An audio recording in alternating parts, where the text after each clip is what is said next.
Kinumpirma ito ni PNP Chief General Nicolas Torre III ang pagpapalit ng liderato ng Explosive and Ordnance Disposal K9 Group.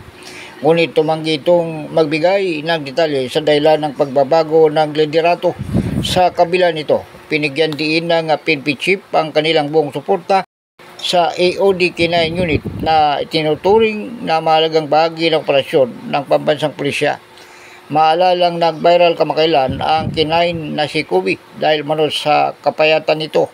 Sinabi ni General Torre, mahalagang maunawaan ng publiko ang kaibahan ng mga working dogs sa mga pet dogs dahil ang mga ito mano ay sinanay para sa kritikal na tungkulin para sa seguridad. Gayunman, nagpapasalamat si Torre sa lahat ng pair parents at iba pa sa kanilang suporta at malasakit.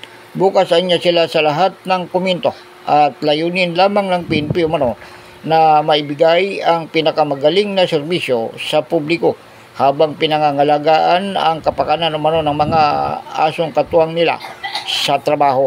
Sa kasalukuyan, higit 300 working dogs ang nasa pangangalaga ng AOD K9 Group, kabilang ang mga asong sinanay para sa sniping, guard duties at tracking operation. Bigay ng serbisyo pinakamagaling sa ating mga kababayan. At mapangalagaan din ang... Ako si Edwin Moreno para sa DWRB 103.9 News FM. Ikaw ang una.